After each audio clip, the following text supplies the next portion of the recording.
Assalamu alaikum, hello and namaste. Welcome to another inspiring episode number 60 of the Limelight. So today on the hot seat I have an amazing and strong mompreneur. She's the founder of Autism Survival Trust for Autistic Children. She also runs a Facebook group called Shumyla's Tips World.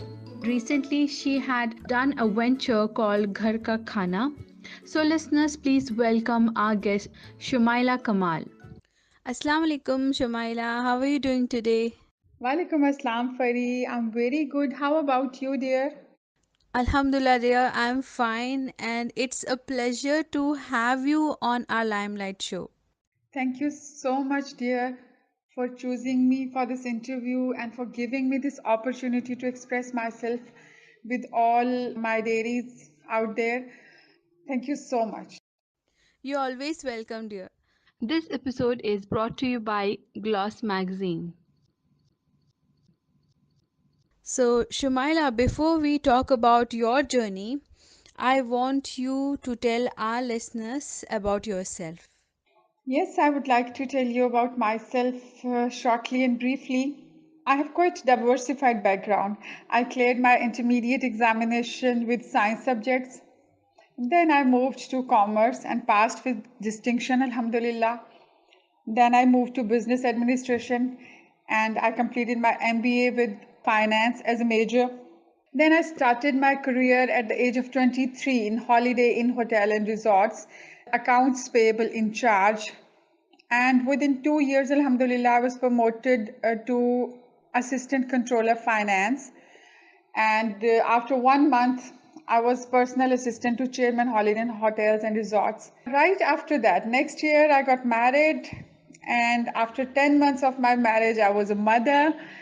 And you can well imagine, after being a mother, I quit my career and started looking after my son.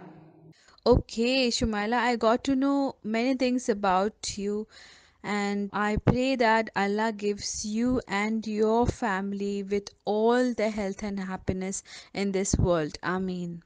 Thank you so much, Fari dear. I pray the same for you, dear. Thank you so much, dear. So, I have a question for you here. I want to know, how did you go about handling autism in your kids? Well, Fari, it's quite a long story, but I would try to sum it up shortly. So, dear, that's the dilemma, especially in Pakistan. Nobody knows about autism. There is not much awareness about autism. My son, my firstborn, was diagnosed at the age of 6, 10 years ago. I'm talking about 10 years ago. He was diagnosed at the age of 6 plus that he had autism. And at that time, nobody knew what is autism, including me. I started researching what is autism, what are the symptoms, what are the causes of autism, what are the possible treatments of autism. But I couldn't find much stuff on internet. I couldn't find much books on that at that time. So I started looking for help, that I could find someone who could work with my son for the improvement.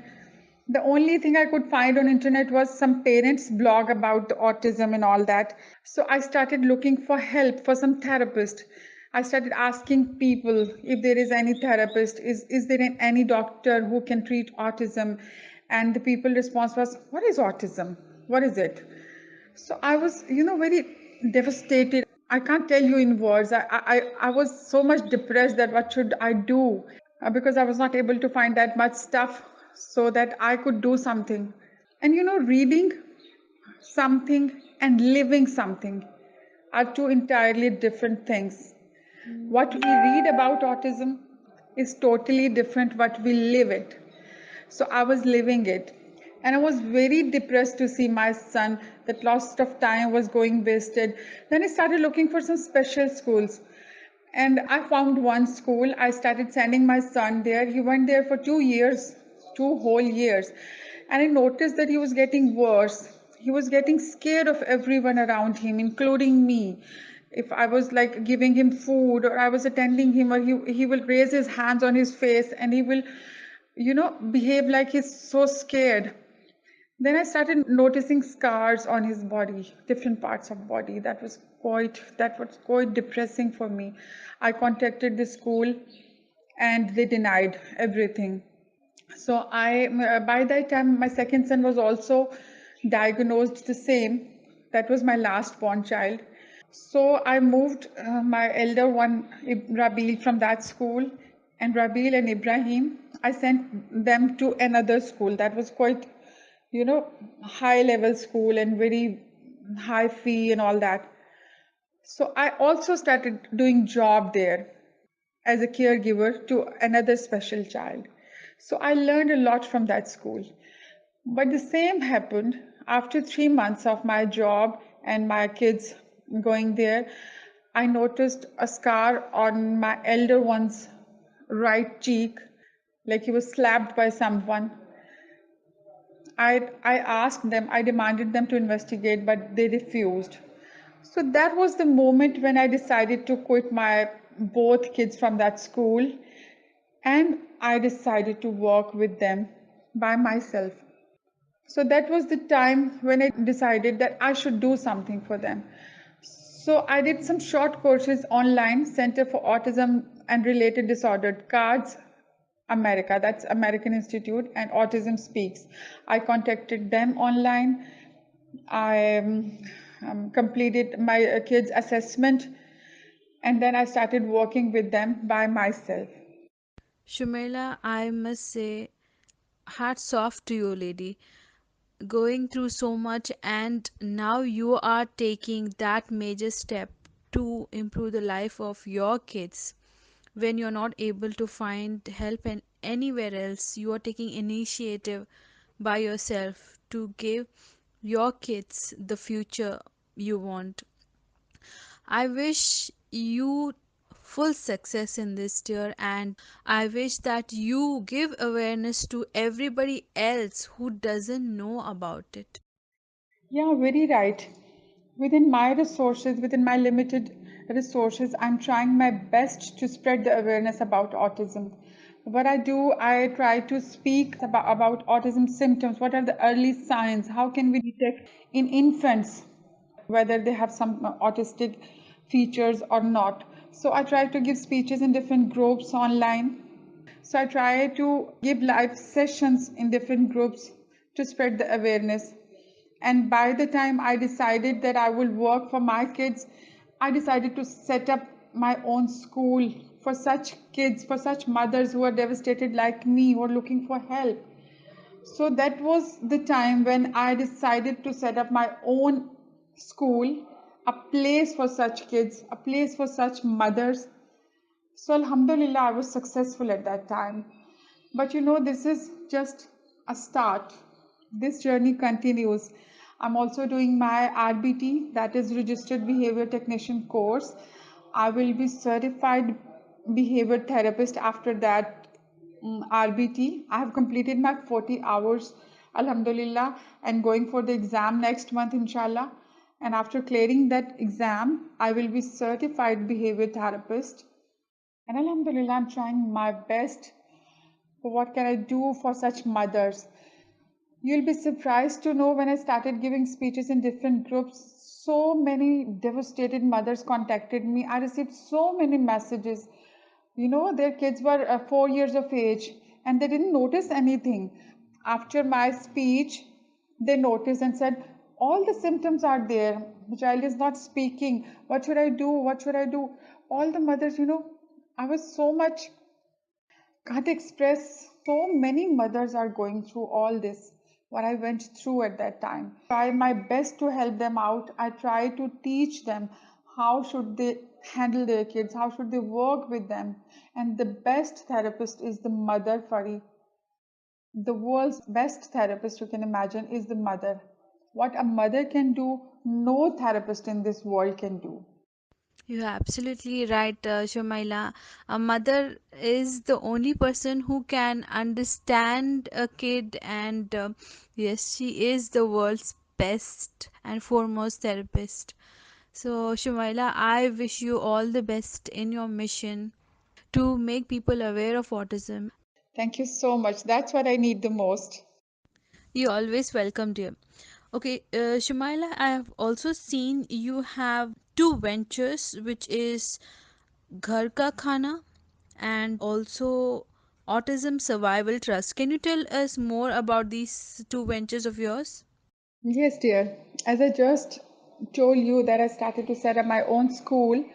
So I was short of resources, short of place at that time. So what I did, I converted my whole house into a school, except one bedroom. Kids started coming, alhamdulillah. But what happened at that time, my landlord had problems and had issues. You can't convert it into a commercial place. I told him that it's a trust and it's free. I'm charging nothing. But couldn't help it. He compelled us to vacate that place. So I have to vacate that place. And then we moved to Sharjah.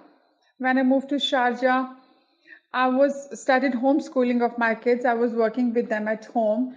But there was something missing inside. I have been very career oriented throughout my life.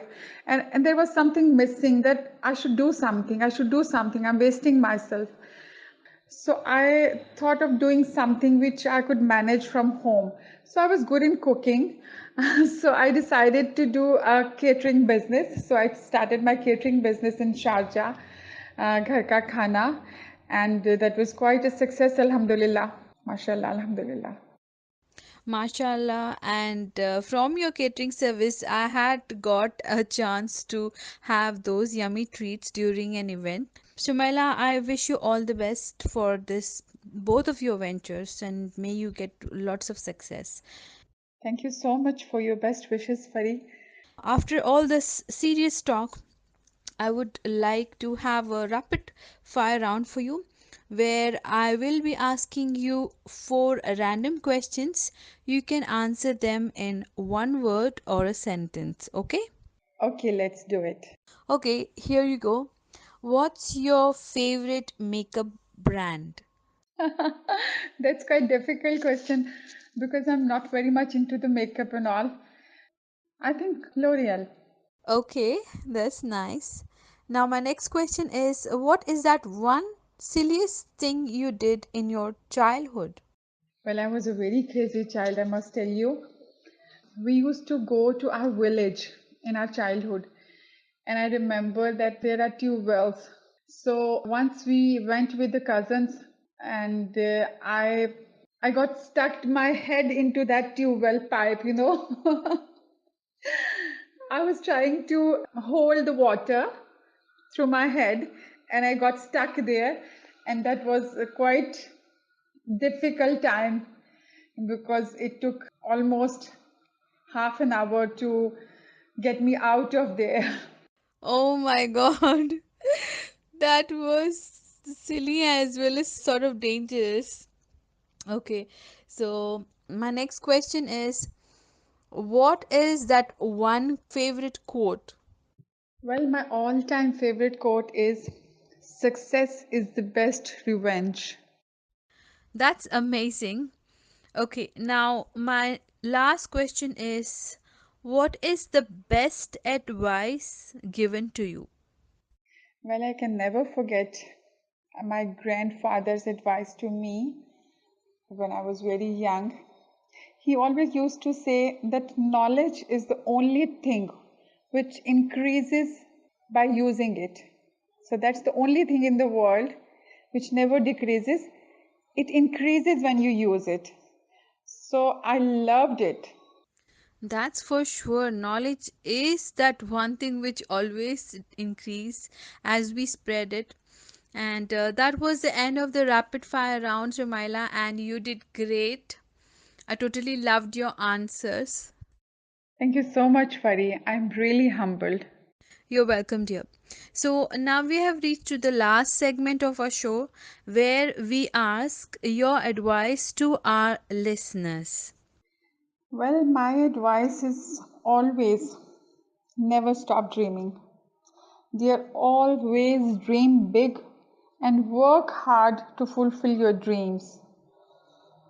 If plan A fails, go for plan B. If plan B fails, go for plan C. Allah Almighty is the best planner. He definitely have better plans for you always. Never be disappointed, no matter what the circumstances are. Always be positive and work harder. People will always drag you down, they will push you behind, they will ridicule you. Never, never feel down. And remember, success is the best revenge. Whatever you do it with passion and give your best and leave the rest upon Allah subhanahu wa ta'ala. That's my only advice to all my listeners. I really loved your advice, Shumyla, and thank you so much for taking out time and doing this interview. I got to know so much about you and all the things you spoke about autism. I wish you all the best, dear. You're always welcome, Fari, and thank you so much for giving me this opportunity. And I wish you all the best for your all the projects and for your podcast. Thank you so much and all the best. Thank you for your well wishes and support, dear. Okay, listeners, if you have liked this episode, please smash those like buttons and also share. Thank you for listening, and Allah Hafiz.